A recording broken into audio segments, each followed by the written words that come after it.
Continuamos, a ver, nos quedamos acá, ¿no? Dice, varón de 50 años de edad sin antecedentes de importancia. Ingresa por tos y expectoración al examen presión 110,60, frecuencia cardíaca 70, frecuencia respiratoria 18, temperatura 37, satura 97, crepitantes en la base del emitor izquierdo, es una neumonía, infiltrado alveolar, leucocitos 9000, creatinina 0,9. ¿Cuál es el tratamiento indicado? Es una neumonía. Aminopenicilina, ¿no? Lo más sencillo. Le van a dar ácido clavulánico. ¿Qué le van a dar?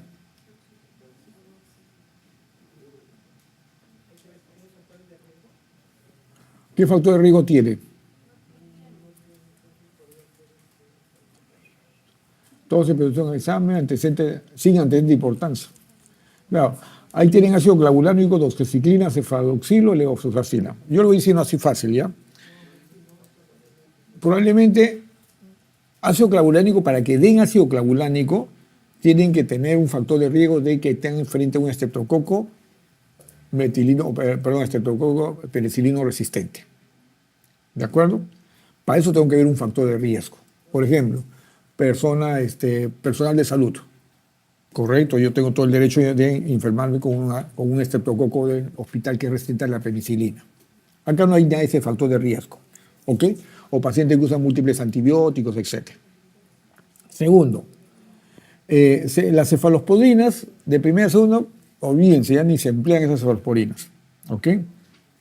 Y ahí están tratando de ver positivos y negativos. La levofloxacina es igualito, ¿eh? La levofloxacina es cuando tienen dudas del paciente que estoy frente a tengo un gran positivo, un gran negativo, o por ahí tengo hasta la levofloxacina cubre atípicos, básicamente. ¿Ok? Acá el mejor medicamento de todos esos que hay, que no siendo el mejor, es la doxicilina, básicamente. ¿Ok? Que no siendo el mejor, ¿eh? Porque si a mí me ponen amoxicilina, yo le doy amoxicilina. ¿De acuerdo? Si yo le doy amoxicilina. Mujer de 45 años presenta hace 6 días fiebre, tos y dificultad respiratoria. 6 días. Presión 100/60, frecuencia respiratoria 28, pulmones crepitantes, tercio medio del emitor izquierdo. Radiografía de tórax, radiopacidad difusa del emitor izquierdo. ¿Cuál es el diagnóstico más probable? Neumonía. No, neumonía. Creo que eso ya le habíamos puesto antes, neumonía. Ante una neumonía intrahospitalaria por pseudomonas. Las neumonías adquiridas en las comunidades, ¿no? Ustedes tienen las etiologías más frecuentes: bacteriana, estreptococo, hemófilos. ¿De acuerdo? Y cuando hablamos de los atípicos, micoplasma. Clamidia, siempre hay el factor de riesgo de la exposición a las aves. Ahí está la neumonía por clamidia pneumoniae o por clamidia citacócica, que es la citacosis, que son exposiciones a excreta de aves, las clamidias. La legionela es diferente. La legionela generalmente se presenta en pacientes más inmunosuprimidos. Se asocia mucho a pacientes con leucemia que hacen quimioterapia y hacen neumonitis, básicamente por legionela. El tratamiento de legionela, el tratamiento de los atípicos es un macróleo, pero la diferencia de la legionela, el tratamiento de macróleo es por 7 a 14 días. Entonces nadie va a usar acitromicina. Ahí van a tener que usar eritromicina, etc. Y el otro grupo son los virales. Ahí está influenza, parainfluenza. Y cuando hablan de los inmunosuprimidos, citomegalovirus, herpes y todas esas cosas. Los otros virus raros. ¿Ok? Ahí se va el contexto de la etiología. Los gram negativos tienen factor de riesgo. O sea, el gran negativo de la vía respiratoria son Klebsiella, Proteus, Serratia, Enterobacteria, E. coli y Pseudomonas.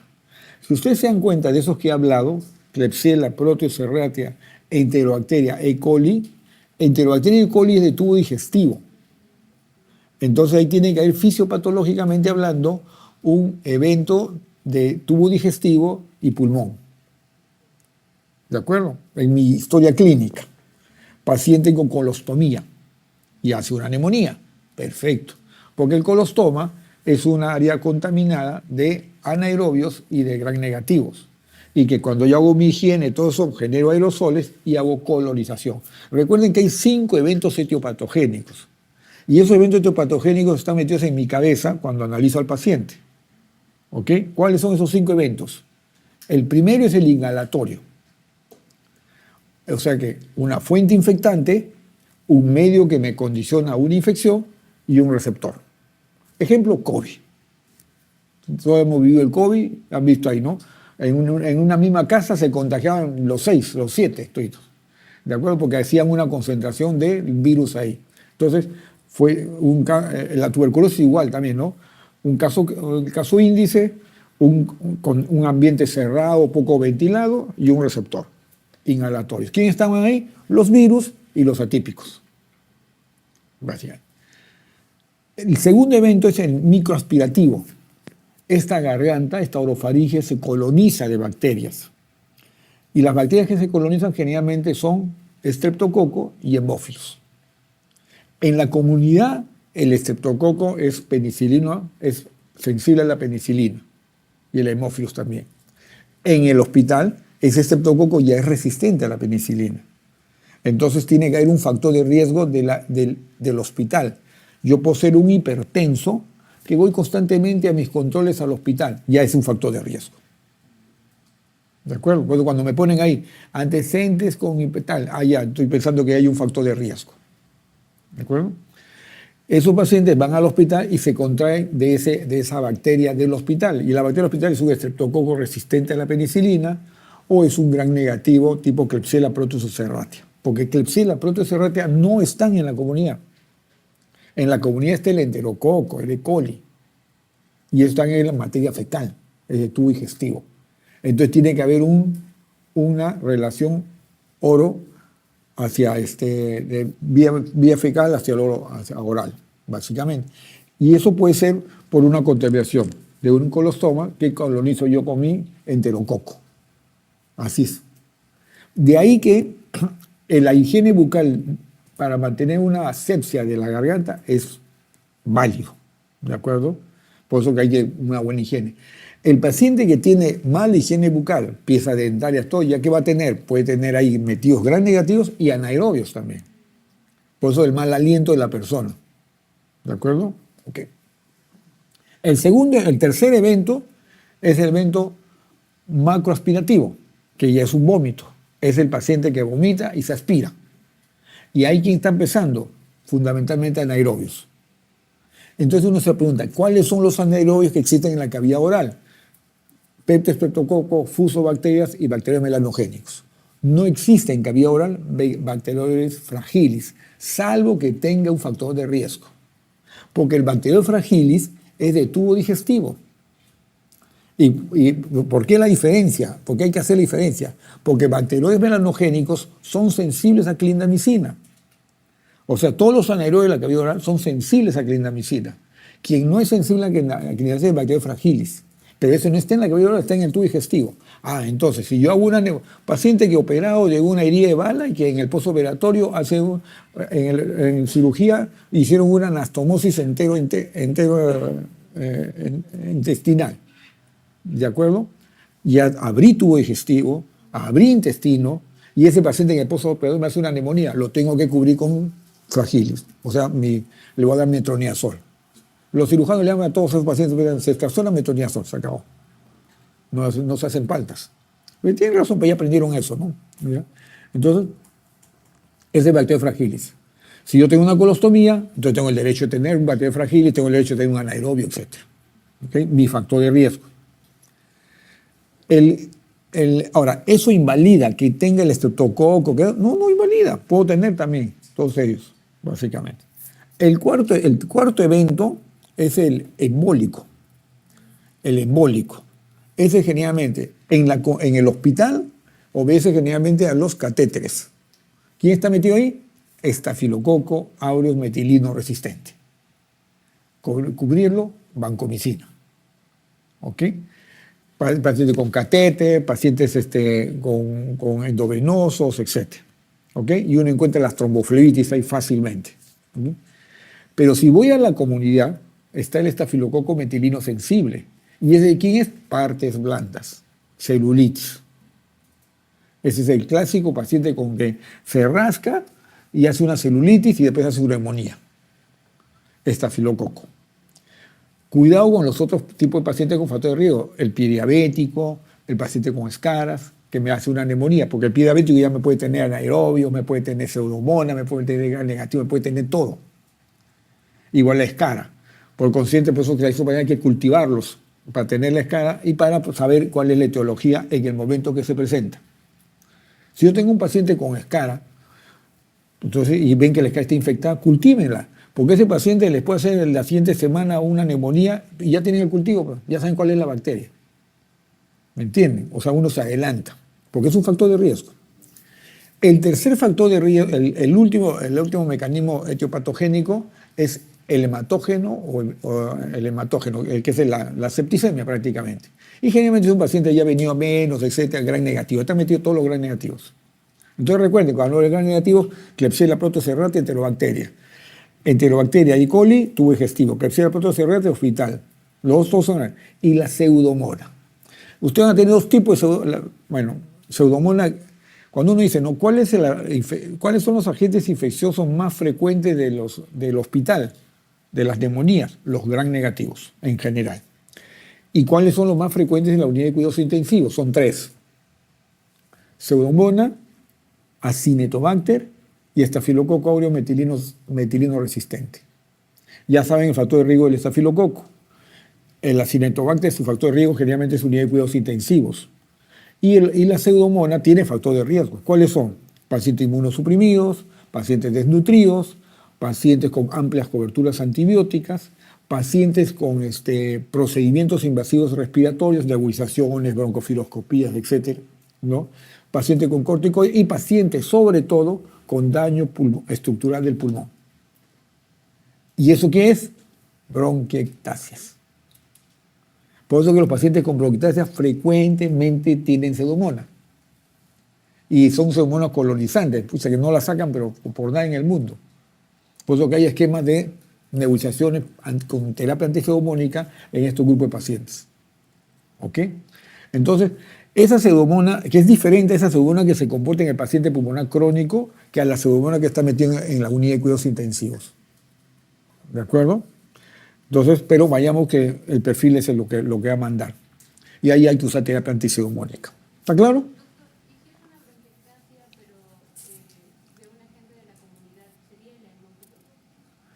A ver, entonces la pregunta es, en una bronquiectasia, ¿qué es el agente más frecuente? Claro, se comporta como las neumonías, son estreptococo y hemófilos. Se van a comportar así, básicamente. Pero eso no te invalida que esté metido pseudomonas. Tienes que cubrir gran negativo de pseudomonas, tienes que cubrirlo. O sea, ejemplo, yo me acuerdo mucho de este caso clínico, que el residente agarra y me dice, doctor, tengo mi paciente que no está yendo bien, ya estoy en el tercer o cuarto día de tratamiento antibiótico. A ver, vamos a revisarlo.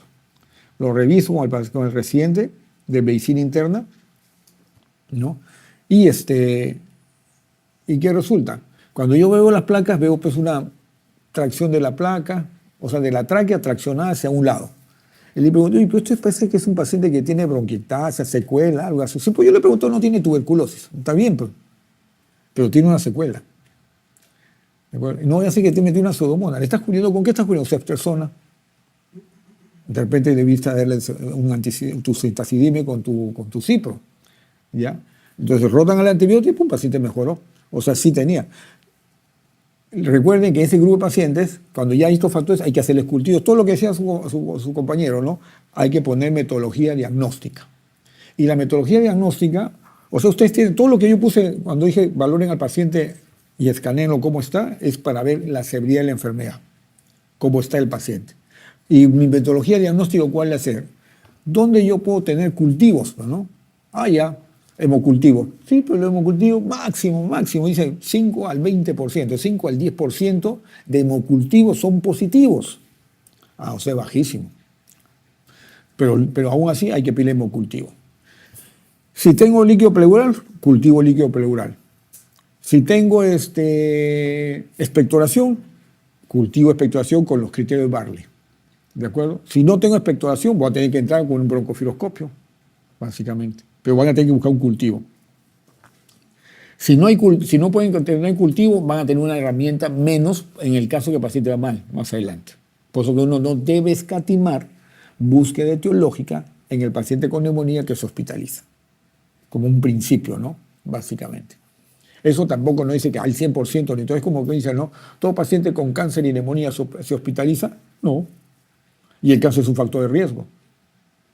Pero no todos los pacientes. Si no, pues olvídense, yo trabajaba en neoplasia, se hospitalizaba todo el mundo, hospitalizaba, pero veía puros pacientes con neumonías. Entonces, uno busca su criterio. ¿De acuerdo? Una vez que uno cursa el cultivo, se supone que el cultivo viene en 5 días. Yo lo que tengo que tratar de mantener que el paciente no se me complique esos 5 días hasta tener una evidencia de una bacteria y poder reorientar adecuadamente mi antibiótico de acuerdo al antibiograma. ¿Ok?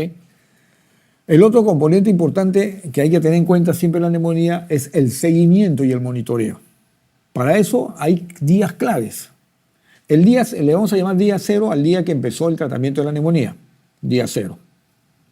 A partir de ahí, el primer día, generalmente uno que hace el paciente mejora el primer día, ¿no? Pero no está mejorando por el antibiótico, porque ese antibiótico, como ya lo dijeron antes, mejoran al tercer día. Y eso, porque si el paciente tiene ciertas comorbilidades, eso se puede ir al cuarto o quinto día inclusive. Porque un paciente con leucemia no le va a mejorar igualito que un paciente no leucémico, así es fácil. ¿De acuerdo? Un paciente hipoalbuminémico no le va a mejorar igualito que un paciente no hipoalbuminémico. Obviamente hay diferencias. ¿Ok? Entonces, el día 1. El día 1, ¿por qué mejoró? Porque lo hidrataron, porque lo nebulizaron, porque le dieron broncohilatadores, etc. Y el paciente mejoró. Pero es una mejoría relativa, porque están quitándole síntomas. El segundo día, generalmente los medicamentos sintomáticos ya no son tan efectivos y el paciente persiste ahí todavía con los problemas. Pero el día 3, ya uno tiene que tomar una decisión.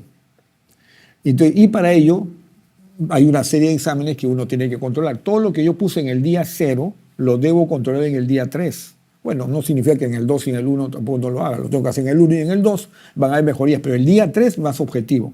Entonces, si acá tenía una frecuencia respiratoria de 60 o de 50, ahora cómo está. Si acá era su presión, ahora cómo está. Acá con su temperatura, ahora cómo está. Y los signos objetivos, fundamentalmente el más importante es el hemograma y la proteína C reactiva. ¿Ok? O sea, yo tengo que tener una garantía, ya tengo que tener una evidencia que haya mejorado la leucocitosis, la desviación izquierda y sobre todo la proteína C reactiva. Mucho cuidado con el empleo de corticoides, porque el corticoide es un antiinflamatorio y me va a disminuir la reacción inflamatoria y por consiguiente me puede bajar la proteína C reactiva, pero por el efecto del esteroide, no por el efecto del control de la enfermedad. No se engañen, pero tienen que ser objetivos. ¿Ok? El día 3 uno dice, este paciente, ¿estoy yo en el tratamiento correcto o no? Si su respuesta es sí, continúan. Pero para eso tienen que tener evidencia de mejoría. Si el paciente no siente, no pegó todo, pero mire, ve, entró con 18.800 y ahora tiene 18.780. No, pero no ha mejorado. Así es fácil. ¿De acuerdo? Entonces, eso debe suceder entre el día 3 y máximo el día 5. El segundo momento de toma de decisiones en el seguimiento está entre el día 7 y el día 10. ¿Qué debo hacer ahí? Suspendo el tratamiento, o sea, paso a mi paciente de terapia oral de terapia parenteral a terapia oral o continúo con la terapia parenteral. Mucho cuidado porque muchos continúan con la terapia parenteral, pero una cosa es tratar de forzar de que vaya bien el paciente y otra cosa es de que rote rápidamente. Recuerden que en neumonía, cuanto más rápido obtengan el tratamiento ideal de cobertura antibiótica del paciente, disminuye su mortalidad. Y cuanto más se demoran, aumenta su mortalidad. El 90% de la mortalidad del paciente con neumonía es a consecuencia propia de la neumonía. Es bien clarito, ¿eh? ¿De acuerdo? Por consiguiente, mucho va a depender de que si yo definí que esté en buen tratamiento o mal tratamiento. Y por último llega el día 10 al día 14, que generalmente es cuando uno suspende los medicamentos. Se supone que cuando uno dice ya esto el paciente va a pasar vía oral, ya puedo escalar, pasa vía oral, el paciente se va de alta, pues, ¿no? Ya está en condiciones de alta. Se supone que el paciente ya está sin oxígeno, está sin nada de esas cosas. Y se va de alta. Y el día 13 y el 14. ¿La radiografía funciona? No funciona. La radiografía solamente funciona para las evaluaciones desfavorables del paciente y para las confirmaciones de esas evaluaciones favorables. Oye, mi paciente está yendo mal, ha hecho un neumotórax, le tomo una placa. Clínicamente, le tomo una placa, verifico que es un neumotórax. O sea, ha hecho una complicación. O está haciendo un empiema, está haciendo una complicación. ¿Ok? Pero para las evoluciones favorables, para decir yo que mi paciente está mejorando en la neumonía, ¿le voy a pedir una placa? Ni hablar. No tienen por qué pedirla. ¿De acuerdo? Viene el residente, doctor, 10 días con meropenem y vancomicina, mi paciente con neumonía, le tomó una placa de control y está igualito. Preocupado el residente. Le digo, ¿estás tratando, el paciente cómo está? Ya está comiendo, está sin oxígeno, está caminando, está orinando, está bien. Le digo, ¿qué estás tratando? ¿A un paciente o a una radiografía? ¿Okay? La radiografía la pedimos nosotros a los 30 días, 40 días, a la alta, y cuando venga a su consultorio en un mes, ahí le pedimos. ¿De acuerdo? Y eso, pues, para tener evidencia nada más, ¿no? Básicamente, ¿ok? ¿Está claro? Ya. Ya le dije todo, pero ¿qué dice? La D, ¿no? Ceftazida micacida, ¿no? Es una terapia antiseudomónica. Bueno, ahorita para que revisen un poco las respuestas a la pseudomona. ¿Cuál es la primera causa de neumonía hospitalaria? Bacilos gram negativos. Ya lo acabamos de decir. Niño de 1 año es llevado a la emergencia por presentar hace 5 días rinorrea y tos seca. Hace 2 días fiebre. Dificultad respiratoria, aleteo nasal, frecuencia respiratoria de 58, matías en el tercio superior derecho, disminución del murmullo circular, vibraciones vocales aumentadas y subcrepitantes aumentados, perdón, diseminados en ambos campos pulmonares. ¿Cuál es el diagnóstico más probable? Neumonía. Ahí está, ¿no? En la neumonía típica en escolares, ¿cuál es el tratamiento de primera elección? Ya ustedes también lo saben esto, ¿no? Acitromicina. ¿Cuál es el germen? Dice, ¿cuáles gérmenes son los más frecuentes causantes de neumonía intrahospitalaria? Ya lo dije. ¿Dónde está eso? La B, Staphylococcus aureus y Pseudomonas. Correcto, Staphylococcus aureus y Pseudomonas. 68, varón de 40 años de edad, sin antecedentes patológicos de importancia, radiografía de tórax con infiltrados en la base limitadora del derecho. El diagnóstico probable que fue neumonía adquirida en la comunidad. ¿Cuál es el agente etiológico? Ya lo hemos dicho. Estreptococo, ¿no? 69. ¿Cuál es el tratamiento antimicrobiano de elección en caso de una neumonía adquirida en la comunidad? Cefalosporina de tercera generación más macrólidos, ¿no? También sencilla la respuesta, ¿no? ¿Ok?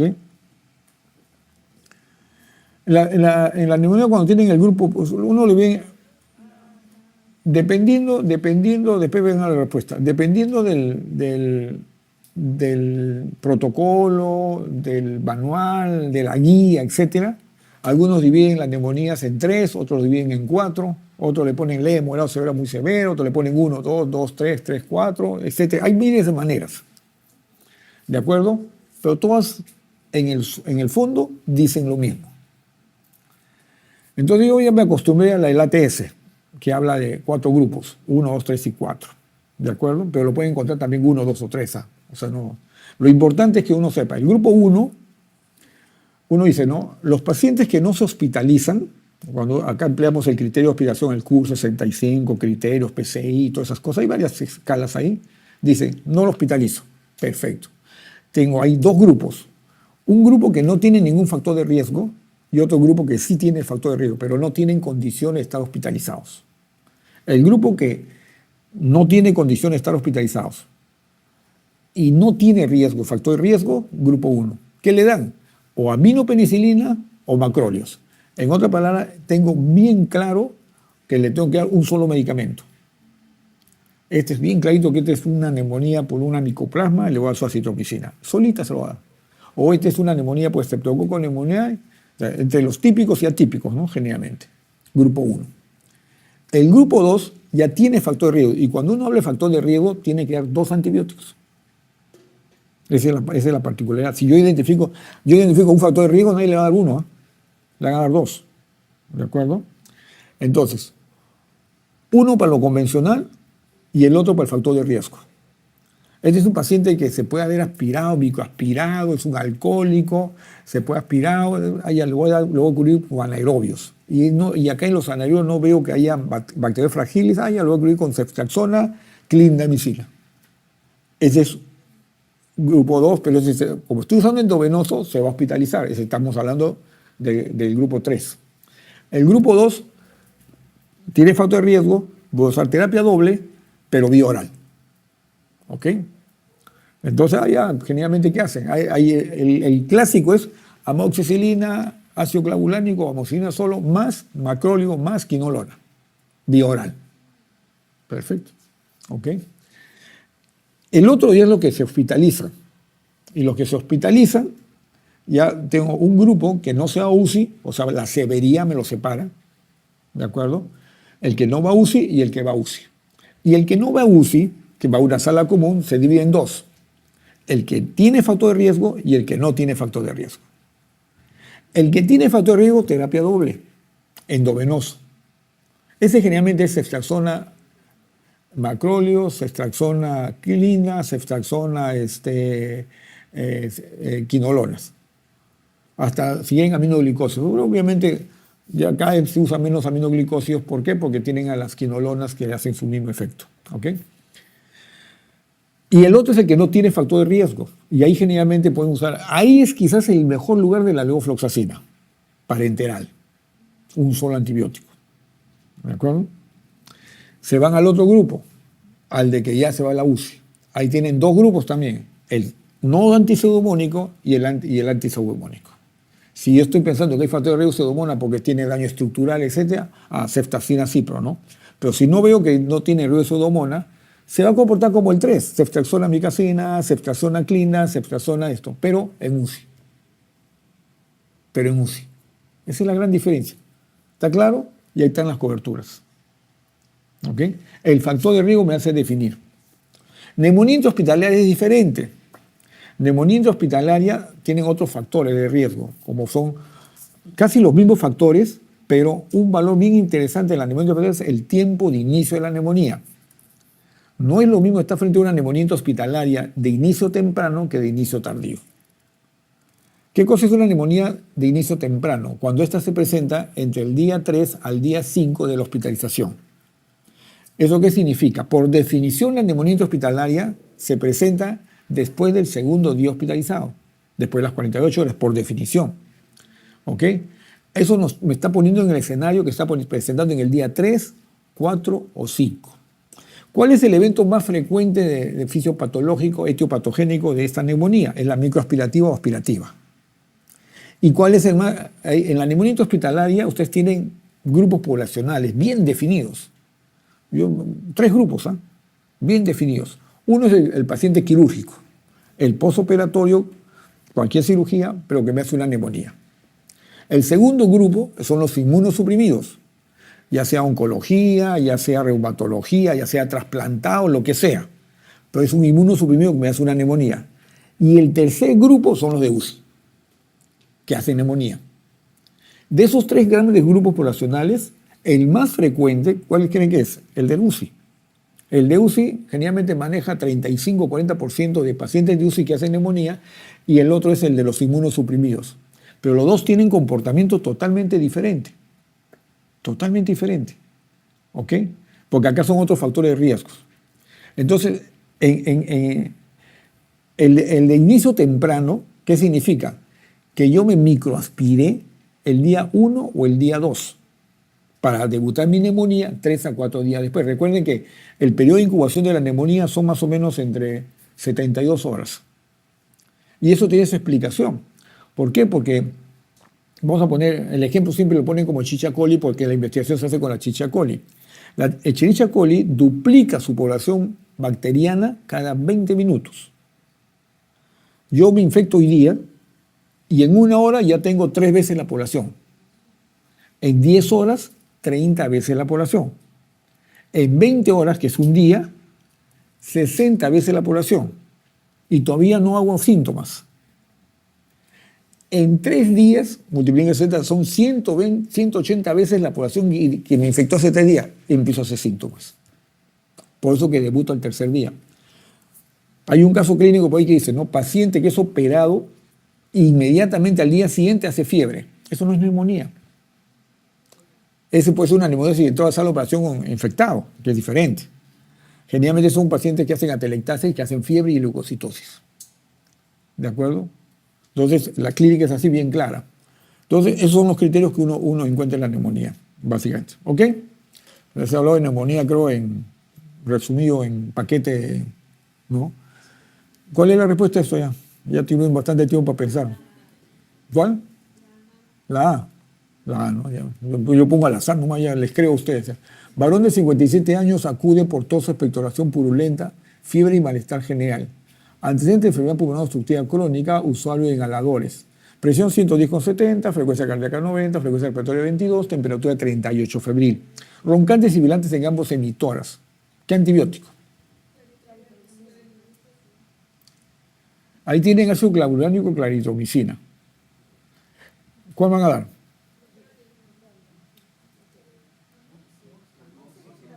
O le van a dar dicloxaciclina. O le van a dar doxicilina. ¿Qué le van a dar, pues? ¿Ah? La verdad que no se escuchó. Clarito. Claro. ¿Y por qué? Porque está haciendo broncoespasmo y porque está haciendo compromiso bilateral. Porque está haciendo broncoespasmo, pues hay sibilantes y está haciendo compromiso bilateral. Sibilantes en ambos hemitórax. Eso no es de las neumonías bacterianas tipo streptococo. Porque si no sería una bronconeumonía. Y una bronconeumonía a los 57 años, ¿ustedes creen que va a estar con una frecuencia respiratoria de 22? Es más tolerable, ¿por qué? Porque las neumonitis atípicas son bilaterales y son más tolerables. ¿De acuerdo? Por eso que, y ahí le ponen ácido clavulánico. No, claritromicina. Es un macrolio. ¿De acuerdo? Para ponerle ácido clavulánico, ya, acá por el antecedente de enfermedad pulmonar obstructiva crónica, usuario de inhaladores. Pero igual, o sea, le pondría yo ácido clavulánico si fuese localizado. Pero no es localizado porque me están hablando que hay roncantes y sibilantes, o sea, puede ser también por el mismo EPOC, aunque no me habla de enfermedad, sino antecedente de enfermedad pulmonar obstructiva crónica, usuario de... Igual, yo me iría más por la claritromicina, básicamente. ¿Ok? 72. En las neumonías extrahospitalarias, ¿cuál es el factor de riesgo para el deterioro temprano? ¿Cuál? ¿Cuál? Infiltrado albúmina, a ver, pH mayor de 7,3, no. Albúmina sérica de 4, tampoco. Infiltrados multicelulares, sí. Saturación, no. ¿Y sodio de 138? No. Así es. Facilito, ¿no? Varón de 48 años, diabético. Consulta por estar hace una semana tos productiva, dolor torácico y disnea, con reflujo gastroesofágico, mal estado general, frecuencia cardíaca de 98, respiratorio de 24, fiebre 38. Politirajes. Burbullo vesicular, vibraciones vocales abolidas, matidez, burbullo vesicular ausente. Cavidad, dice, cavidad de pared gruesa con nivel hidroaéreo, es un absceso. ¿Qué prueba solicitaría? Mielocultivo, hemograma, tomografía, cultivo o aspiración transtraqueal. ¿Qué le piden? Tomografía. 74. Varón de 70 años que estando sano en los últimos 3 meses y viene a la consulta porque hace 3 días presenta fiebre, precedida de escalofríos y tos productiva con expectoración purulenta. Temperatura 38, presión 130,80, frecuencia cardíaca 100, respiratoria 24. Crepitantes en tercio medio del emitoras izquierdo, roncos en ambos emitoras. ¿Cuál es el tratamiento? Ahí sí es claritromicina, ¿no? ¿No? Sí, pues está bien. No hay mayor cosa y es bilateral. ¿Correcto? ¿Ok? 75. En la neumonía adquirida en la comunidad, los criterios de Cruz 65 recomiendan el indispensable internamiento en la unidad de cuidados intensivos. Ya, pues. ¿Cuál es? Más de 3, ¿no? Ahí está, por ejemplo, lo mismo. Ahí está el porcentaje. Lo mismo la vez pasada. 3. 76. Mujer de 45 años hace 10 días presenta malestar general, tos, expectoración con fiebre, dolor torácico que aumenta con la inspiración. Asma bronquial no controlada. 110,60, 88,22, saturación 67, febril. Matías a la percusión, volumen circular disminuido en la base mitral izquierda, soplotubario, golofenia. Es una neumonía, ¿no? Ya, por el soplotubario. ¿Cuál es el diagnóstico? Bueno, ya lo dije ya. ¿Qué tipo de neumonía? Extra, así es, ¿no? No hay nada intra ahí. Mujer a los 48 años es hospitalizada en unidad de cuidados intensivos por edema agudo de pulmón y cetoacidosis diabética. Antecedentes de diabetes mellitus en larga data y linfoma no Hodgkin. Luego de 5 días presenta fiebre, secreción traqueobronquial purulenta por tubo endotraqueal. Grafía de tórax, nuevos infiltrados pulmonares. Luego de la toma de cultivo de esputo, ¿cuál es el tratamiento? ¿Cuál es? ¿Qué le van a dar? Es intrahospitalaria de UCI, ¿eh? Así es. O sea, por ahí hay que cubrir antipseudomonas, básicamente. Recuerden, acitomonas, Cinetobacter y estafilococo aureus. Mero amica. Varón de 40 años consulta por fiebre 38, tos productiva y dolor torácico desde hace 5 días. Antecedente, fumador desde los 20 años, examen frecuencia respiratoria 20, frecuencia cardíaca 100, presión 110,60, pulmón de represión ruda, soplo tubario, crepitancia en la parte inferior del mitral derecho, neumonía, ¿no? Neumonía. 79. Paciente de 62 años hospitalizado desde hace una semana por desorden cerebrovascular, problema neurológico, presenta fiebre, tos con expectoración purulenta, fiebre. Crepitantes y subcrepitantes en la base del mitral derecho, está aspirado, ¿no? Sospecha de neumonía intrahospitalaria. ¿Cuál es la etiología más frecuente? Gran negativos, ¿no? El único gran negativo que figura ahí es pseudomonas, porque todos son el resto gran positivos, ¿no? Pseudomonas. Niño de 1 año presenta fiebre, tos y dificultad respiratoria. Al examen frecuencia respiratoria 48, frecuencia cardíaca 110, temperatura de 38. Matías en tercio medio del mitral derecho. Movimiento circular disminuido, crepitante. Es una neumonía, una bronconeumonía. ¿Cuál es el diagnóstico más probable? ¿Cuál es? Neumonía. Sin miedo, pues. ¿No? Neumonía. Dejamos las neumonías ya.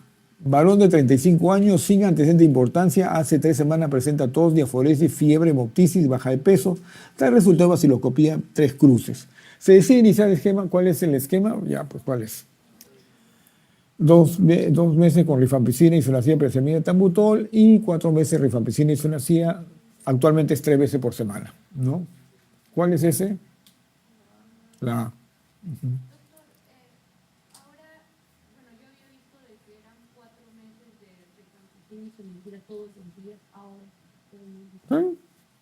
Eso, antes estaban primero estuvieron 2 veces por semana, debe pasar a 3 veces por semana, ¿no?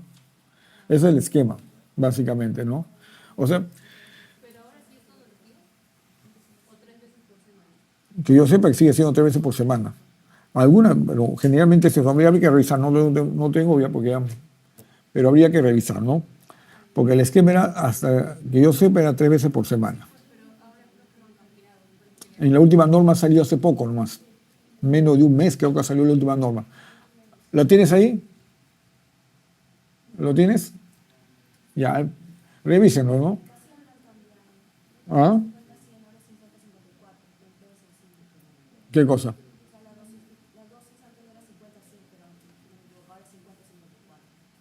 Ah, o sea, han cambiado la dosis. Ya. Pero igual sigue siendo de 3 veces por semana. Ya. Varón de 35 años consulta por presentar desde hace 3 semanas tos, disnea y pérdida de peso. No cuantificada, 38 de temperatura, crepitancia en el tercio superior del mitral derecho y roncantes difusos. Al examen le permite confirmar el diagnóstico, dan solución a TB, ¿no? Básicamente. ¿Recuerden? Porque es tercio superior, pero, ¿ya? BK. ¿Cuál de los componentes del complejo primario de tuberculosis? Neumonitis, adenitis y linfangitis, correcto. La E. ¿Qué tipo de relación causal puede establecerse entre el bacilo tuberculosis y la tuberculosis? Necesario pero no suficiente. Perfecto. Necesario pero no suficiente. 85. Por eso que a los pacientes que tienen, por ejemplo, ¿qué dice la estrategia de un paucibacilar? ¿Un paucibacilar quién es? El que tiene de 1 a 9 bacilos ácido alcohol resistente en 200 campos. ¿De acuerdo? Es un paso vacilar. El 3 cruces es tener más de 10 bacilos en 20 campos. 3 cruces. 2 cruces es de 1 a 10 bacilos en 50 campos. 2 cruces, 1 a 10. O sea, no hay campo que no haya bacilos. Una cruz es menos de un bacilo por campo por 100 campos. 0 a 1. Pero hay un criterio, que tengo que pasar los 10 bacilos para que sea una cruz. O sea, máximo voy a tener un bacilo por campo, 100 bacilos, y mínimo voy a tener un bacilo por campo por 10 campos. O sea, 10 bacilos. O sea, entre 10 a 100 bacilos en 100 campos es una cruz. ¿Eso qué significa? Que voy a estar en un problema cuando caiga en 8 bacilos, 7 bacilos en los 100 campos.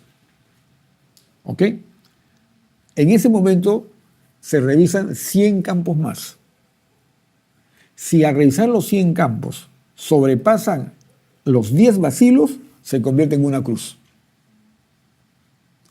Pero si al revisar los 200 campos no sobrepasan los 10 bacilos, eso se llama paucibacilar. Y se describe 8 bacilos ácido alcohol resistente en 200 campos. No marcan ni positivo ni negativo. El tema es qué se hace con ese paciente. Criterio del médico. ¿Qué dice las guías? Pídale más becas hasta que se convierta en una cruz. O usted defina si le da tratamiento. Algunos le dan tratamiento y otros lo dejan ahí nomás. Depende del médico. ¿Eh? ¿De acuerdo? Eso les está diciendo de que el tener bacilos no significa que lo voy a tratar. ¿Me entiendes? Eso uno. Yo he hecho de las dos cosas. Pacientes que le he dado tratamiento porque tenían 3 bacilos porque era un linfoma, le voy a dar tratamiento porque no voy a esperar que haga la enfermedad porque es el linfoma. Y también he hecho el otro, ¿no? Que no le he dado ningún tratamiento porque esto lo he visto recontraestable. Se acabó. Le tomo la placa y a la placa ni veo nada, le ajusto una tracción, ¿no? Y el paciente ya no tiene fiebre, no tiene nada. Lo pongo en observación nada más. ¿Ok? O sea, su criterio. Y otros entran en seguimiento, básicamente. ¿Ok? Bueno, ¿qué vamos a hacer acá? Ya dice, mujer de 30 años con observación nocturna, astenia, tos y pérdida de peso de hace 3 semanas, antecedente de hepatitis viral tipo B, tiene una frecuencia respiratoria de 22, adelgazado pálida, pulmones roncantes y difusos, resto del examen normal, radiografía de tórax infiltrado focal en el tercio superior del tórax derecho. ¿Qué examen son los más indicados a solicitar antes de inicio de tratamiento de tuberculosis? O sea, ya está asumiendo que tiene TB. Y como tiene hepatitis, le va a pedir pruebas hepáticas. En realidad le dan a pitope, ¿no? Pero hay que mirar las pruebas hepáticas. No le van a hacer biopsia, ¿no? O sea, no se van a ir tampoco a la DP biopsia hepática, no.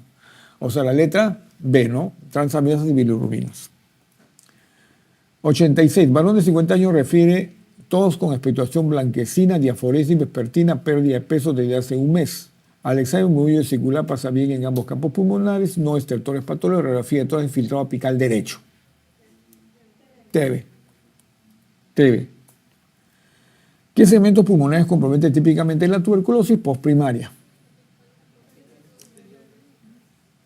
Apicales y posteriores del lóbulo superior. La segunda dice lóbulos inferiores, la tercera lóbulos medios, la cuarta lóbulo inferior. O sea, por sentido común nomás, ustedes marcan la A.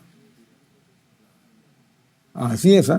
O sea, el autor ahí sencillamente les ha puesto por gusto todo el resto. ¿Ok? Ahí nadie va a estar pensando en el resto, ¿sí o no? Bien. Pues lo digo, así las preguntas son así bien sencillas, están dando vuelta ahí. Mujer de 20 años con tos, hemoptisis y baja de peso que se atendía con los siguientes resultados: BK positivo, 2 cruces, cultivo y proceso, prueba rápida de sensibilidad, resistente a la rifampicina isoniazida, sensible a tambutol y pirecinamida. El diagnóstico es un MDR, ¿no? Claro. Se supone que sospecha MDR en sentido estricto porque el MDR se diagnostica con los cultivos positivos, pero las pruebas rápidas y el cultivo son muy vinculantes. ¿De acuerdo? Ahí está, pero no. multidroga resistente. 89. ¿Cuál es el factor de riesgo asociado a la tuberculosis resistente MDR? Comorbilidad VIH, corticoterapia de coagulación simple, VIH. ¿Ok? Y ahí está, por ahí está el VIH, ¿ves? 90. Respecto a la terapia de tuberculosis pulmonar en adultos, fase 1, ¿cuál es la dosis de isoniazida? VIH. Ya. Isoniazida, 5 por kilo de peso, ¿no? Recuerden, rifampicina 10 por kilo de peso, isoniazida 5, piracimab 25 y etambutol 20 por kilo de peso. ¿Ok? Aunque ahora ya, como no existe tratamiento de tuberculosis en el mercado, sencillamente lo mandan todo al establecimiento de salud porque ahí es cuando le dan el tratamiento. ¿Okay? Ahí están la dosis y la presentación. Varón de 46 años, desde hace 5 días presenta tos y fiebre, ocupación obrera de construcción civil, radiografía, tórax asimétrico, abombamiento en el lado derecho, matidez, abolición del movimiento circular y egofonía en la base del mismo lado, derrame, ¿no? Efectivamente, es un derrame pleural. 92, mujer de 25 años, joven, refiere tos seca, dolor torácico punzante en la cara posterior del vitral derecho, puede ser un derrame también. Evolución de examen clínico, vibraciones vocales y murmullo vesicular abolidos en la base del vitral derecho, radiografía tórax, derrame pleural, depositada en líquido pleural con valor superior a lo normal. ¿Qué examen configura el diagnóstico? Biopsia pleura, ¿no? Varón de 20 años, desde hace 2 semanas, presenta dolor torácico, disnea progresiva, el examen ampliación disminuida, matidez y abolición del movimiento circular en el vitral derecho y egofonía. Pues el diagnóstico igual es un derrame pleural, ¿no? Derrame pleural. 94. En el derrame pleural, ¿cuál es uno de los criterios de la RAI para determinar si es oxidado? La A, más de 0,6. 95. Varón de 40 años con tratamiento antibiótico por neumonía, con una temperatura de 40, dolor torácico, disnea y sudoración profusa. Radiografía tórax, derrame pleural derecho. 40 años de derrame pleural derecho, debe ser TB, ¿no? Líquido turbio, aunque es un líquido turbio, con bacilos gram negativos, es un empiema. Coco gram positivos, conducta terapéutica más adecuada. Drenaje pleural. Todo empiema se debe poner tubo de drenaje. ¿De acuerdo? Independientemente que obviamente se le debe dar antibiótico, ¿no? Todo el resto no está mal, ¿no? Pero el tubo de drenaje sí o sí. 96. Varón de 50 años de edad presenta un derrame pleural. La toracosina es un líquido amarillo citrino de 4 gramos, glucosa 50, polifosfuro 10, linfocitos 90, es un exudado linfocitario que debe ser una TB. Biopsia pleural, ¿no? ¿Ok? Biopsia pleural. Están los criterios de tuberculosis, según derrame pleural, biopsia pleural, ¿no? Este procedimiento de la biopsia pleural funciona para la tuberculosis, básicamente, nada más. ¿Ok? Para neoplasias lo que se hace es una biopsia pulmonar percutánea. ¿Ok? A veces la misma aguja la puedo utilizar porque el tumor está accesible a ella, ¿no? Pero básicamente se utiliza para eso. Su sensibilidad en tuberculosis es muy alta, la biopsia pleural. Recuerden que es una biopsia ciega, ¿no? Obviamente donde haya líquido. Y siempre agarra el granuloma tuberculoso. ¿Por qué? Porque el granuloma tuberculoso en la tuberculosis pleural agarra toda la pleura. Lo comparamos, digo, ustedes han leído por ahí cirujanos que entran a hacer la operación por un abdomen agudo, abren el abdomen y ponen, ¿no? Hemos encontrado peritoneo con granos de mijo, ponen, ¿no? Que son unos puntitos amarillos, como un salpullido. Y cierran automáticamente, porque eso es una TB. ¿De acuerdo? Entonces, así como fue ese peritoneo con puntitos amarillos y cada puntito era un granuloma, igualito ocurre en la pleura. Por eso que donde muerdan van a encontrar este granuloma. Por eso que la biopsia tiene alta sensibilidad. En cambio, esa aguja de biopsia en cáncer, 30% nomás de sensibilidad. ¿Por qué? Porque yo puedo tener un tumor acá arriba, hace un derrame y estoy pulsando una pleura normal que está abajo. ¿De acuerdo? Por eso que en cáncer, la prueba más sensible es el estudio del líquido pleural. ¿Okay? Acá la respuesta es 0,6, creo, ¿no? La letra B es ultrasudado. así porque tiene cirrosis, ¿no? Ya está. ¿Cuál de las causas más probables de derrame pleural tipo transudado? Cirrosis. Mujer de 25 años refiere de hace 3 semanas tos seca, dolor torácico tipo hincada en cara posterior del emitor derecho que aumenta con la respiración profunda. Al examen, vibraciones vocales y murmullo vesicular abolidos en base al emitor derecho. Radiografía de tórax, derrame pleural derecho con BK en esputo negativo, ADA en líquido pleural aumentado. ¿Qué estudio solicitaría para confirmar el diagnóstico? Ese es acá, ¿no? Recuerden que nuestro país todavía tiene alta tasa de tuberculosis, pero en otros países, en España, por ejemplo, uno va a la VAPS, videotoracoscopía asistida, básicamente, ¿no? Porque no se hacen biopsia de pleura en ninguna parte del mundo, solamente en el Perú, creo. ¿De acuerdo? Yeah. Yo me acuerdo que estaba hace muchos años trabajando en el Hospital Lo de Mayo y hacíamos entre 1 a 3 biopsias pleurales por día. 1 a 3 biopsias. Una gran cantidad, pues, ¿no? ¿Okay? Y estaba en Montreal en un congreso y conversando con un médico allá, decía, le contábamos nosotros nuestra aguja de Abrams y él muy atento, prestaba atención. Entonces, después nos llamó la atención por qué tanto interés de una agujita de Abrams, ¿no? Y le preguntamos por qué, ¿no? Y se sonrió y nos dijo, no, mire, doctor, la verdad que esa aguja que ustedes me hablan, nosotros la estudiamos en el curso de la historia de la medicina, ¿no? Un cavernícola éramos nosotros, ¿no? ¿Y por qué? Porque como no tienen TB, el protocolo del estudio de líquido pleural, del derrame pleural, es estudio de líquido, con todos los programas bioquímicos y todo. ¿Por qué? Porque ahí ustedes tienen, ¿cuáles son las causas? Si le quitamos tuberculosis, ¿ah? ¿Cuál es la causa? Que sea un transudado. Ya. ¿Y cuál es el estudio? Determinado que es un transudado, porque después tengo que buscar la enfermedad que origina que es una enfermedad fuera de la pleura. Ya. Si es un exudado, es una neumonía. El paraneumónico es el más común. Y eso lo veo en el líquido pleural y aparte veo la neumonía. Si el paraneumónico no complicado se diagnostica en el líquido pleural, el paraneumónico complicado se diagnostica en el líquido pleural y el empiema se diagnostica en el líquido pleural. La otra causa, ¿cuál es? La policirrositis lúpica, digamos, o las enfermedades inmunológicas. Y para eso están todos los marcadores inmunológicos que ustedes pueden conocer, los piden en el líquido pleural.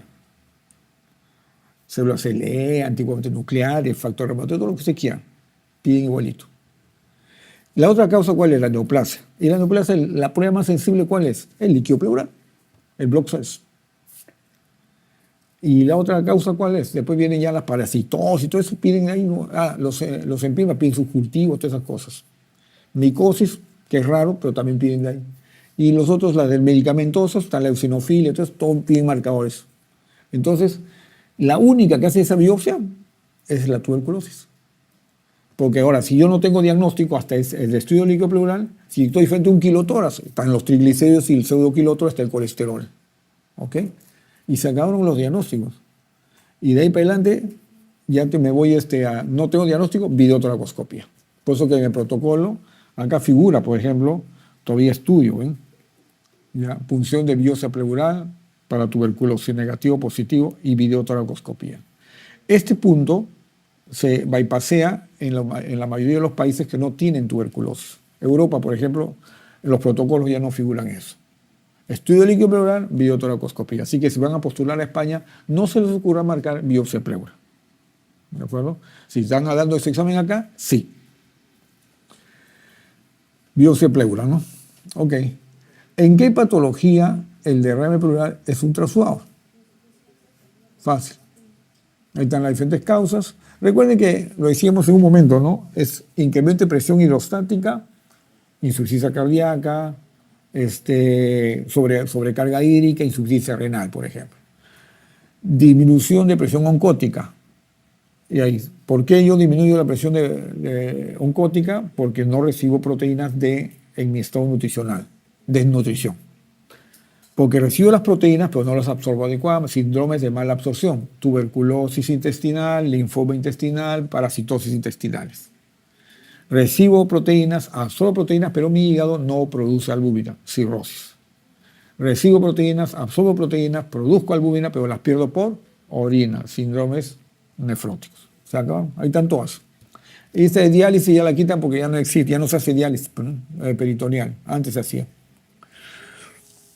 101 dice, ¿en cuál de las siguientes enfermedades se encuentra derrame pleural de tipo trasudado? Bixedema, ¿no? Donde hay un tema, ahí está abajito, en trasudado, ¿no? Acá. Miren, bien interesante a propósito, cómo figura la embolia.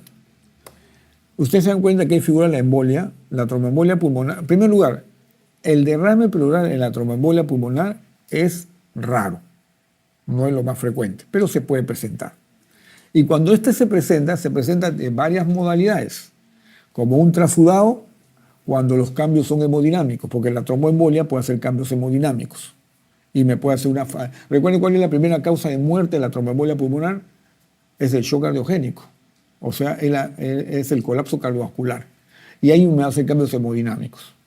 El derrame pleural que se presenta en la tromboembolia también puede ser un derrame exudativo, cuando recién empieza. Y es distal. Se hace y cuando se va al infarto ya se hace el derrame más preciso, y en el infarto pulmonar pueden tener inclusive un derrame hemático. ¿Vale? O sea que el derrame pleural puede ser trasudado, puede ser exudado, puede ser hemático también en la tromboembolia, dependiendo del curso evolutivo de la enfermedad. ¿Cuál de las causas más comunes de derrame pleural? Insuficiencia ventricular izquierda, ¿no? Ahí está, un poco para que vean las frecuencias, cómo se comporta la acción de neoplasia. Miren, insuficiencia cardíaca, le sigue el bacteriano, derrame pleural, neoplásico, tromboembolía pulmonar y derrame de etiología viral, que también son raros, ¿eh? Pero se puede presentar. Hidrotórax también es raro. ¿Sí? ¿A qué tipo de cáncer de pulmón corresponde la variedad de carcinoma de células pequeñas o células en avelas? Microcítico de pulmón, básicamente, ¿no? OAT cells, células pequeñas, microcíticos, células en avela. La característica del cáncer microcítico es que generalmente es de evolución muy rápida, de mal pronóstico, generalmente debuta con la metástasis.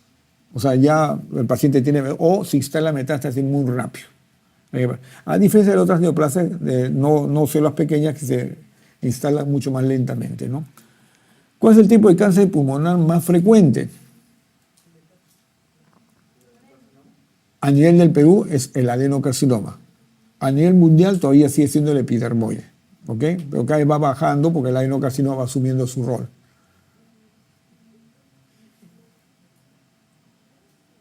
Ahí están para que vean los más frecuentes, ¿no? Mama.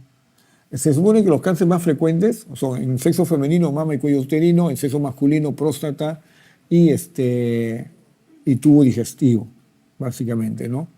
Y luego tenemos ya, ahí viene el linfoma y viene el pulmón, básicamente. Pero el cáncer de pulmón antes mataba más gente que los 4 primeros. Actualmente ya su sobrevida ha mejorado con todo lo que es terapia biológica, ¿no? Eso podemos hablar en cualquier momento. Bueno, ahí está el adenocarcinoma, a veces significativamente más, ¿no?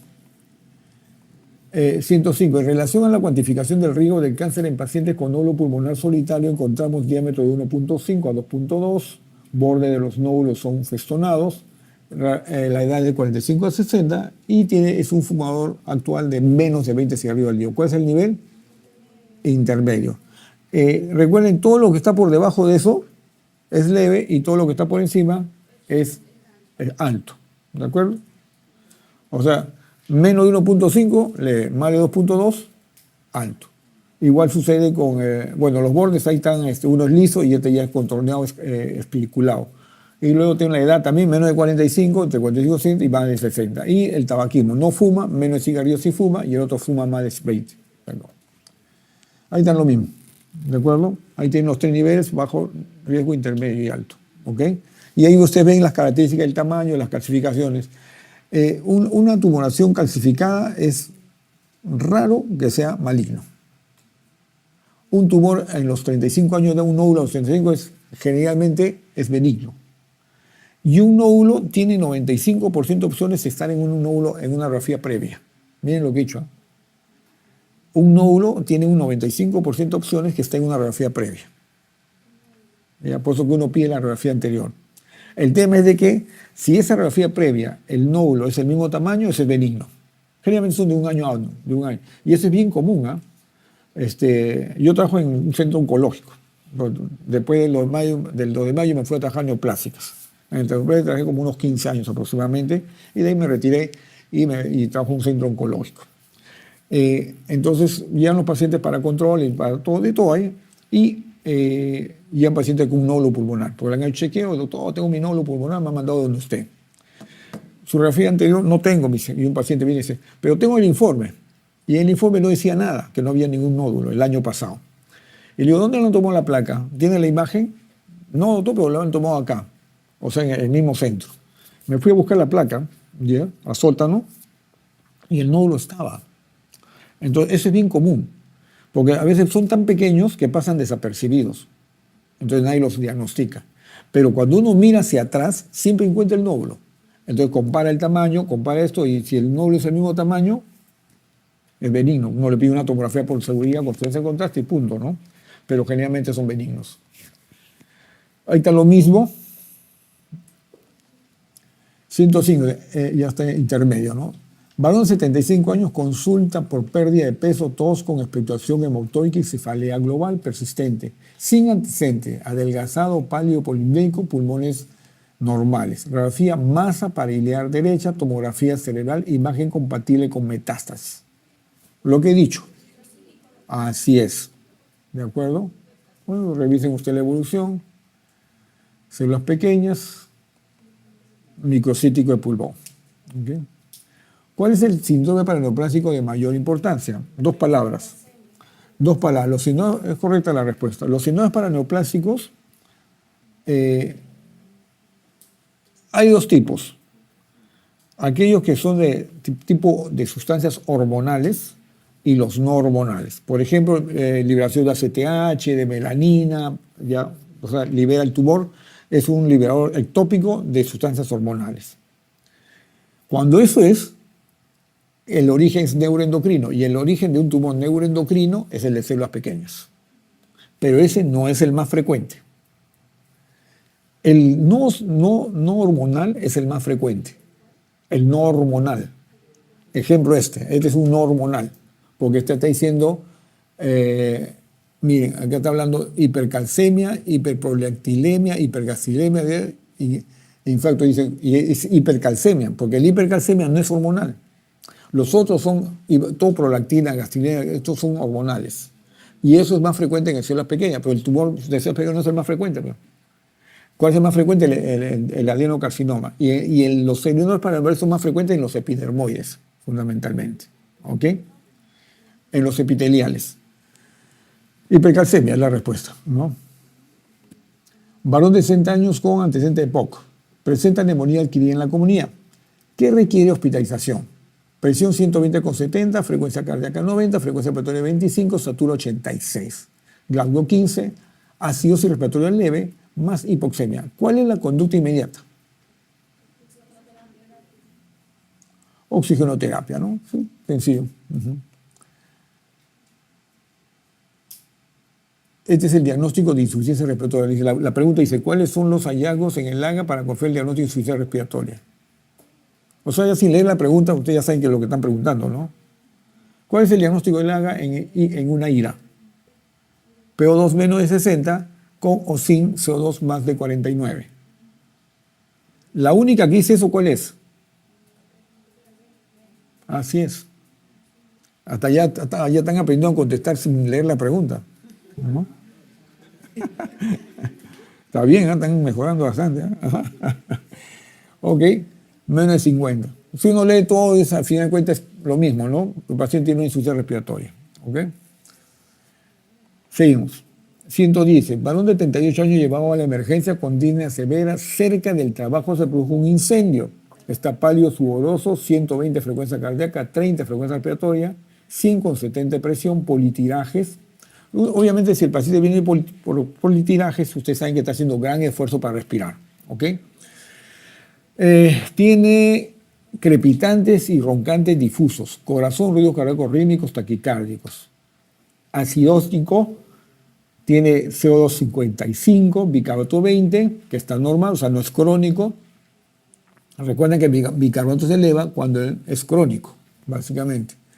O2 está en 70, no está tan bajo, ¿eh? O sea, no está en un 60, que es de la insuficiencia respiratoria. ¿Cuál es el tratamiento inicial?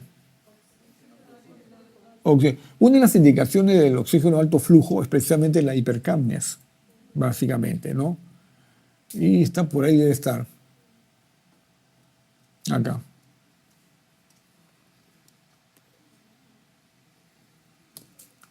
Elevación del CO2, ¿ven? Cánula de alto flujo. ¿Ok? Es una de las indicaciones. Si no responde eso el paciente, ya se va a soporte ventilatorio. Así de fácil. Y las tomas de decisiones son rápidas. ¿Cuál es la causa más frecuente de síndrome respiratorio adulto? Así es, la sepsis. Sepsis, neumonía, neumonía aspirativa. Recuerden que el distrés es un pulmón de shock que tiene un proceso inflamatorio directo o indirecto. Directo en el caso de una neumonía, directo en el caso de una aspiración, directo en el caso de una inhalación de gases tóxicos, indirecto en el caso de la sepsis, indirecto en el politraumatizado, indirecto, por ejemplo, en la pancreatitis. ¿Ok? ¿Eso qué significa?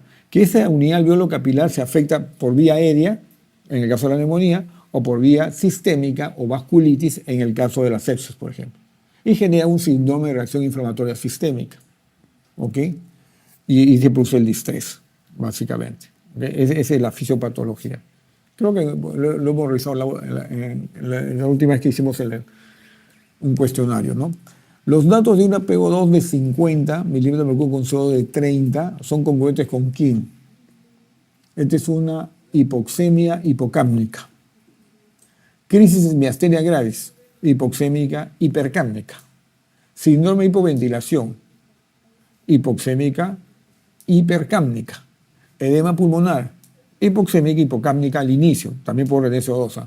Crisis de ansiedad, no es hipoxemia y sí es hipocápnico, pero no hipoxémico, obviamente. Y cetoacidosis diabéticas es una alcalosis respiratoria con mecanismo compensatorio de la acidosis metabólica. No es hipoxémica y es hipocápnica. ¿Está claro? Es una alcalosis. La respuesta es la letra C.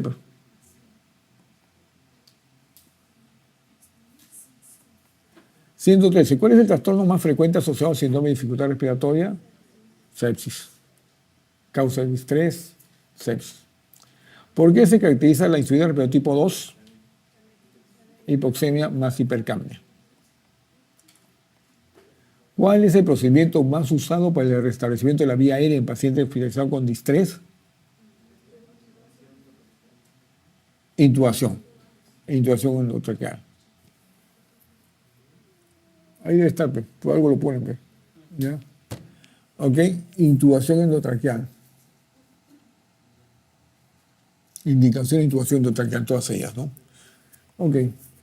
16. Varón de 77 años, fumador, acude por presentar tos productiva crónica, astenia, disnea de esfuerzo y últimamente reposo, anorexia y baja de peso. Se realiza una espirometría, tiene un tifenón menos del 70, postbroncohilación. ¿Cuál es el diagnóstico?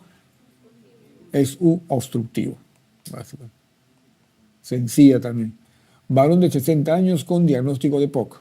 Presenta cuadros repetitivos de tos, expectoración disnea y ejercicio. Al ejercicio que limitan su actividad diaria. Antecedente fumador pesado, consumo de alcohol quincenal. ¿Qué medida debe seguir el paciente para mejorar su salud? Interrupción de tabaquismo, ¿no? Recuerden que hay dos medidas que han demostrado incremento en la sobrevida en el paciente con EPOC. El dejar de fumar y la oxigenoterapia cuando esté indicada. ¿Okay? Varón de 42 años con cuadro de EPOC desde hace 10 años de evolución. En su control por consultorio externo le diagnosticaron osteoporosis. ¿Cuál de los siguientes fármacos podría? Ustedes son conscientes pues, de que a un paciente con EPOC no le dan corticoides sistémicos a larga data. Entonces está indicado. El corticoide no está indicado en el EPOC.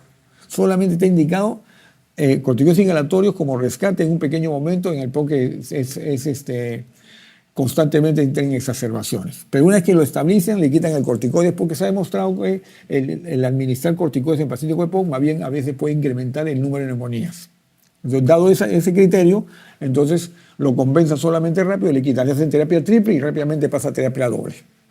Terapia triple, ¿qué cosa es? Un beta agonista de acción prolongada, un antimuscarínico de acción prolongada y un corticoide. Esa es terapia triple. Y terapia doble es un beta-agonista de acción prolongada más un antimuscarínico de acción prolongada. Y monoterapia es uno u otro. ¿Ok? Que es lo que se maneja en EPOC. Pero acá no me están preguntando nada de eso, me están preguntando quién produce osteoporosis. Y el que produce osteoporosis es un corticoide. Y obviamente no es un corticoide inhalatorio, sino es un corticoide sistémico. O sea, la letra E. Recuerden, por eso que ahí ven el esquema. Ahora hay un grupo al costado, ¿no? Recuerden que no hay administración de corticoides de tipo orales, no existe, fundamentalmente, ¿no? Fundamentalmente se maneja con corticoides de tipo inhalatorios, pero rápidamente se descala. ¿Ok? Seguimos. Varón de 42 años con cuadro de EPOC desde hace 10 días de evolución en su control por consultorio externo, le diagnosticaron ya lo dije, glucocorticoides sistémicos. 19. Varón 58 años con diagnóstico de EPOC. Evaluado en consultorio de neumología por 3 días de fiebre. Aumento en la tos y disnea ya existente. Antecedentes de enfisema pulmonar desde hace 5 años. Radiografía de tórax muestra un clásico tonel, tórax en tonel, pero no muestra signo de condensación. La acción inmediata. Voy a utilizar la pregunta, en primer lugar. En EPOC hay un criterio bien interesante que dice, si un paciente con EPOC tiene de los 3 signos que voy a decir, solamente 2, le van a dar cobertura antibiótica. Dice, si el paciente tiene incremento de disnea, incremento de tos o incremento de expectoración o cambio de característica de la expectoración, si de estos 3 tiene 2, le van a dar antibiótico, aunque no haya fiebre, aunque no haya leucocitosis. Ahora, que si hay fiebre y hay leucocitosis, mejor. La pregunta lo dice, mire, aumento de la tos y la disnea ya existente. Ahí ya tiene 2, pero ya le van a dar antibiótico. Ahora, tiene fiebre, con mayor razón le van a dar antibiótico. Si a ese paciente yo le hubiese puesto temperatura de 37, igual le van a dar antibiótico. ¿Está claro? La respuesta, ¿cuál es? Un inicio de antibiótico tiene actividad al alveolo. ¿Ok? Bueno, ahí está para que revisen ahí los protocolos.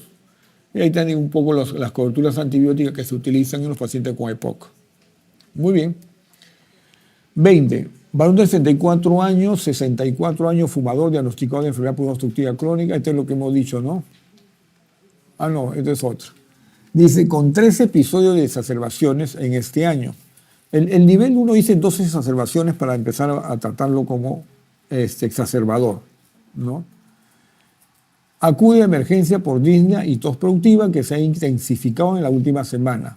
Disneico cianótico, angustiado, febril, presión 120/80, taquicárdico y frecuencia respiratoria 26. Sibilantes en ambos emitoras. Haga con hipercapnia de 49 mililitros de mercurio, con una acidosis respiratoria e hipoxemia. ¿Cuál es la principal medida a tomar? Apoyo mecánico, antibiótico terapia, uso de glucocorticoides, beta-2 por inhalación o anticolinérgicos. Soporte, ¿no? Soporte ventilatorio por el CO2. ¿Ok? Bueno, ahí ya van a ver que es un algoritmo partiendo de los gases arteriales en la ira, ¿no? Y acá está, por ejemplo, el paciente que tiene con EPOC e insuficiencia respiratoria. Ustedes ven acá el último, paciente está en una acidosis, una acidemia 7.25 menos eso, y ya está en unidad hipertensiva y va a soporte ventilatorio, ¿no? Ventilación no invasiva o ventilación invasiva. Básicamente. Apoyo mecánico. 121, varón de 65 años con enfermedad pulmonar obstructiva crónica. Presenta aumento de la disnea, aumento de la tos, expectoración mucopurulenta. Se considera que hay muy baja probabilidad clínica de tromboembolia pulmonar, porque el dímero D es negativo. ¿Cuál es la conducta a seguir? Excluir TEP, ¿no? Ok, la letra C. Recuerden que en la tromboembolia pulmonar hay que hacer el diagnóstico de tromboembolia pulmonar. Si queremos llegar temprano al diagnóstico, hay que sospecharlo. ¿De acuerdo? Tan igual como el diagnóstico de micosis pulmonar. Hay que sospecharlas. Si no la sospechan, no la meten en su cabeza, nunca la van a diagnosticar. Porque el paciente va a venir con la clásica tromboembolia es que el paciente venga con desaturación, taquicardia, eso es súbito, pero eso es ya generalmente entre un moderado y un severo. Esos tienen alta probabilidad de muerte. ¿De acuerdo? La tromboembolia pulmonar severa tiene alta probabilidad de muerte. En cambio, la tromboembolia pulmonar leve a moderada, si uno las trata, tiene baja probabilidad de muerte. El tema es diagnosticarlas temprano. Y las tromboembolias pulmonares severas generalmente van avisando, van dando alguna manifestación previa que pasa desapercibida. Y generalmente el paciente no le hacen caso y después viene la severa y se muere. ¿Ok? Ejemplo. A ver, vamos a ver. Hay varios ejemplos acá. Casos clínicos. Padre de Cajamarca. ¿Ya? Hace un esputo con sangre en Cajamarca. Y con fiebre. Va cuidado, no sé quién dormido. Pues, ¿ya? Va a la posta y en la posta le piden una vaciloscopía. Como contiene esputo con sangre, ¿no? Y fiebre, TB, pues, le piden una vaciloscopía. Para la mala suerte, la vaciloscopía es informada como un pausivacilar. Un par de rayitas rojas y alguien fue por ahí y le puso ya un pausivacilar. Le pidió varios becas, ¿no? Pero le salió ahí un pausivacilar. Entonces dijo, le piden una radiografía de pulmones y la radiografía sale una cavidad en la base. Entonces, cavidad en la base ya empieza ya no ser lo adecuado, ¿no? La cavidad son el ápice, en la base son los inmunosuprimidos, VIH, padrecito, por ahí hay conductas raras. No, dice el padre, ya, pero habría que preguntar, ¿no? Entonces, le dan tratamiento, pero le dicen, no vaya a ser de que tenga otra cosa, mejor váyase a Cajamarca. Pero yo le voy a dar tratamiento. Le dan tratamiento para Cajamarca, baja a la ciudad, estaba creo que en Chota, por ahí seguro, pero no, baja a Cajamarca. Y le hacen un dímero D. El dímero D sale positivo. Usted sabe que el dímero D positivo puede salir en todo. El dímero D se emplea por su valor predictivo negativo para el diagnóstico de tromboembolia pulmonar. Como valor predictivo negativo descarta la tromboembolia pulmonar, pero no la confirma, porque puede ser la misma tuberculosis, puede dar dímero D positivo. ¿Ok? Le piden dímero D positivo y le hacen ecodoppler de miembros inferiores y encuentran un trombo en miembros inferiores. Entonces dicen, padre, acá hay una trombosis de venas profundas, puede ser que esté haciendo una tromboembolia pulmonar, no lo puedo diagnosticar, pero hay que anticoagularlo, por lo menos profilácticamente. Y dice, váyase a Lima porque ahí sí le pueden hacer su angiotomografía y otras cosas. Y sigan con su tratamiento de tuberculosis por si acaso. Llega a Lima y el médico que lo ve le dice, no, estás loco, ¿cómo vas a tener tromboembolia pulmonar? Estás caminando, que por aquí y por allá. Además te vas a hacer un dímero D y le hacen un dímero D. El dímero D sale negativo. Y le dice, ya ves, dímero D negativo, 98% que ya no es tromboembolia pulmonar, así que quita tu anticoagulación y empieza y continúa con tu tratamiento de TB. Ahí hay un error ya. ¿Cuál es? Cuando le piden el dímero D, se pide cuando el dímero está sin anticoagularse. O sea, cuando decimos valor del dímero D es por un paciente no anticoagulado. Ya cuando le anticoagulan, ya variaron todo. El médico parece que no leyó esa parte y sencillamente asumió negativo, ya está anticoagulado. ¿Me entiendes? Entonces asumió todo. Y lo somete de nuevo al paciente en riesgo. Y el paciente 30 días después llega a la emergencia de la clínica, con dificultad para respirar. Le hacen todo el estudio, con ya la historia más fácil obviamente, y le diagnostican 3, 4 puntos de tromboembolia pulmonar, ¿no? Lo anticoagularon, menos mal que salió bien, el paciente salió bien, era una tromboembolia pulmonar. Entonces ya le estaba avisando, el paciente había hecho un infarto pulmonar, ¿de acuerdo? Y para que haya un infarto, hizo el trombo, hizo la necrosis, hizo la cavidad y hizo la sangre. Hizo un infarto pulmonar, no había hecho negocio. Entonces, muchos pacientes cuando tienen esos cuadros, uno tiene que ir sospechando, no habrá, y tiene que buscar factor de riesgo. Las tromboembolias pulmonares tienen un factor de riesgo bien claro. ¿Por qué voy a hacer un coágulo en una vena? No es por gusto. ¿Por qué hago un coágulo? Entonces dice, uno, porque estoy en una estasia venosa. Un paciente postrado, ¿no? Pacientes que están ahí postrados en cama y que fácilmente hacen un coágulo. Estos son los pacientes seniles, las fracturas de cadera, etcétera, etcétera. El otro grupo es los que tienen estados de hipercoagulabilidad, una poliglobulia, por ejemplo, pacientes que tienen alta viscosidad, su sangre se puede coagular fácilmente. Entonces ahí ustedes busquen todas las causas de incremento de viscosidad en hematología. Bueno, todos esos grupos pueden hacer esto. Ahí están las trombocitosis idiopáticas, las trombocitosis secundarias, etc. Todo ese grupo está ahí. ¿Ok? Porque tienen muchos elementos formes en la sangre y se hace fácilmente anticoagulable. El otro factor importante es el daño vascular.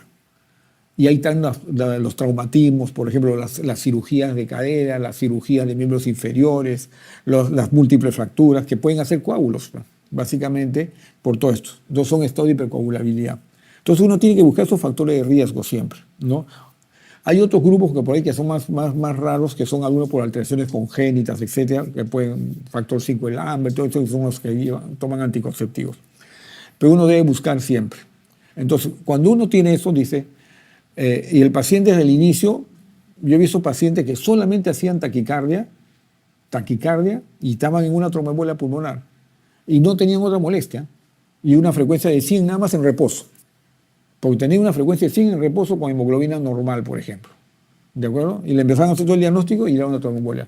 Una vez yo vi un paciente que estaba saturando 91% con frecuencia respiratoria y frecuencia cardíaca normal. Le poníamos el oxímetro de pulso, 90%. Está fallando. Otro oxímetro, 90%. Gas arterial, efectivamente, PO2 de 60. Y no había ni otro factor de riesgo. El paciente tenía una neoplasia, tenía un cáncer de ovario, si no me equivoco. O el reciente decimos, no encontramos una causa, ¿no? La espirometría es normal, la radiografía y la tomografía de pulmones, la radiografía era normal en ese momento. Todo y el paciente era tranquilo, no tenía tos, no tenía nada. Ella ni sentía que había bajado la saturación a 91, 92%. Le empezamos a hacer todo el estudio y salió que tenía una tromboembolia pulmonar en la arteria pulmonar, en la 2, bifurcada, en la bifurcación.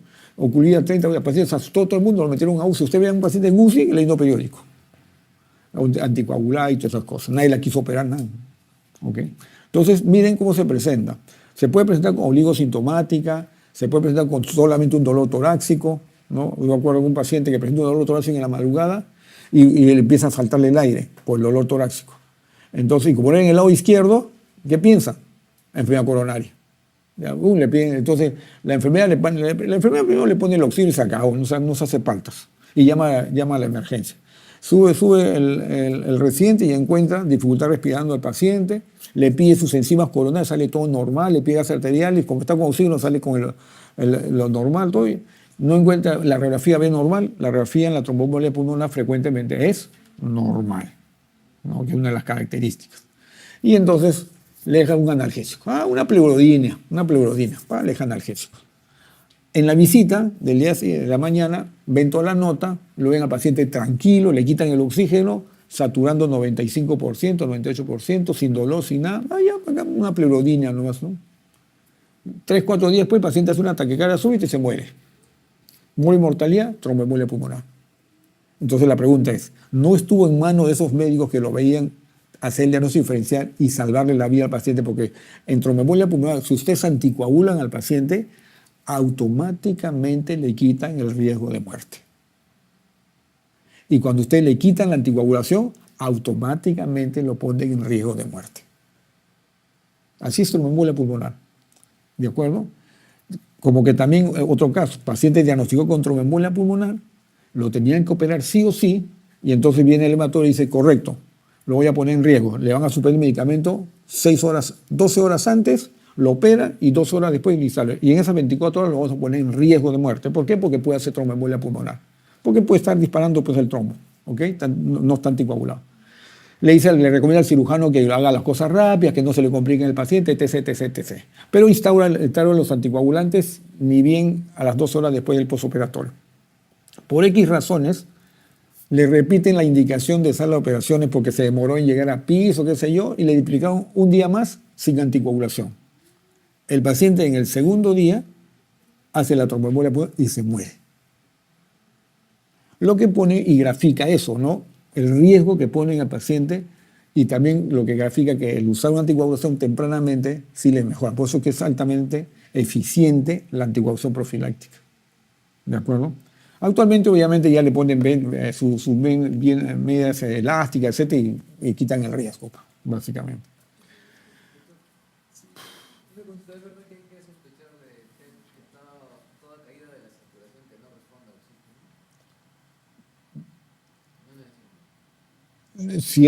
lo que ocurre es esto, ¿no?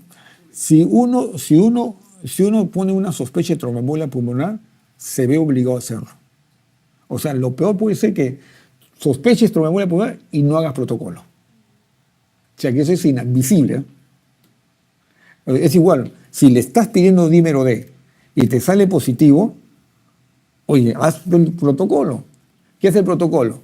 Angiotomografía, electrocardiograma, ecocardiografía y ecodoppler de miembros inferiores. ¿De acuerdo? Recuerden que acá hay uno, es la consecuencia de la trombosis venas. El 80% de trombosis se encuentran en miembros inferiores.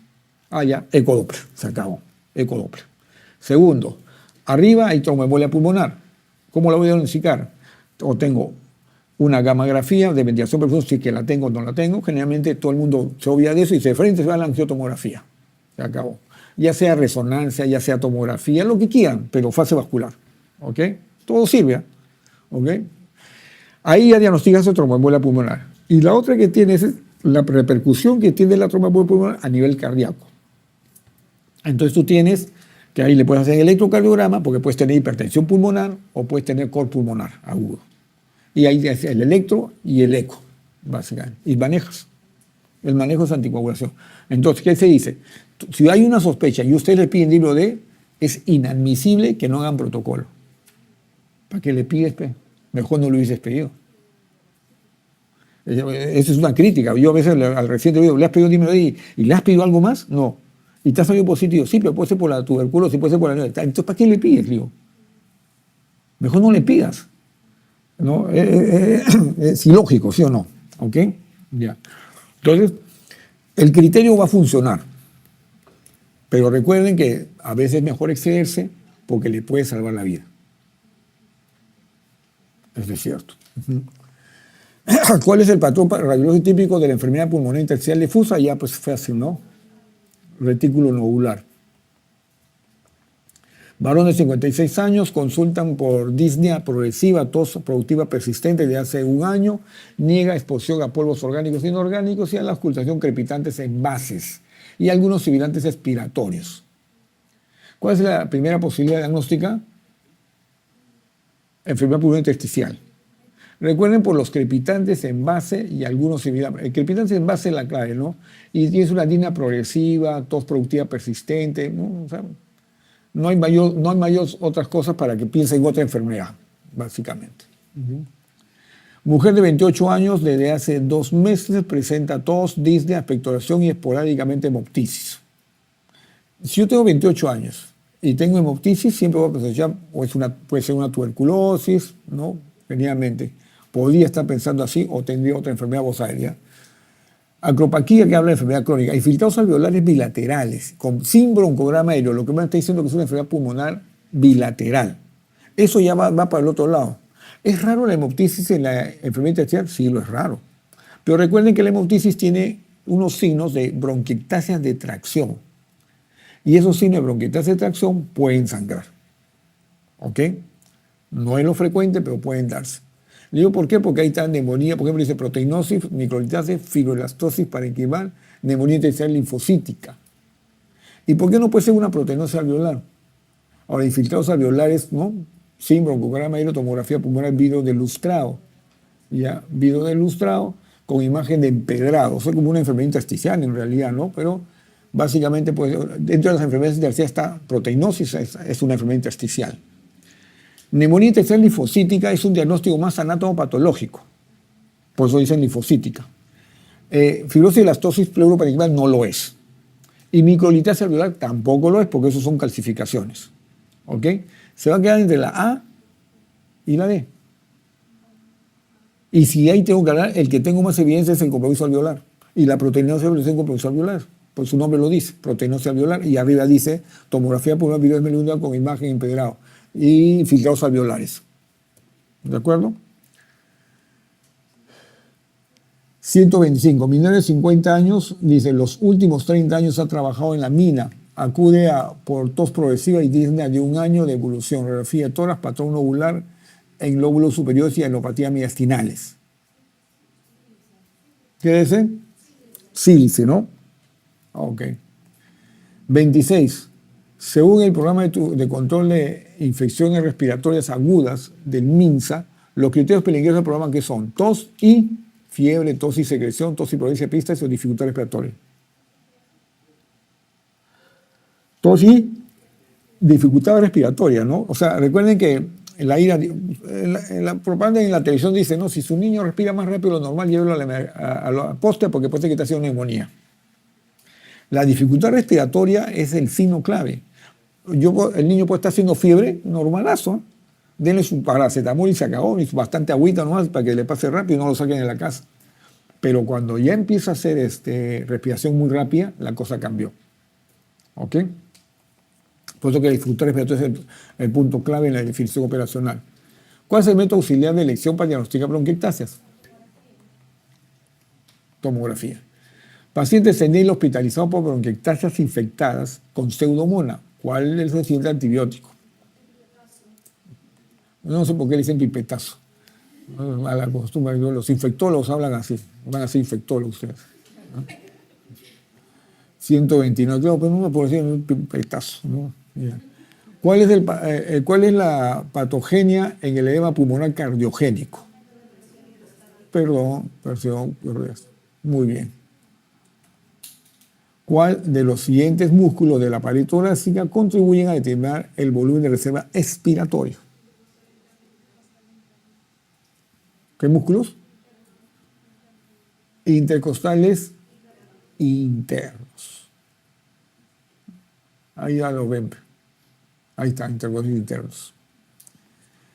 31. Varón de 18 años presenta tos seca, sensación de opresión en el tórax y disnea intermitente que empeora con el invierno.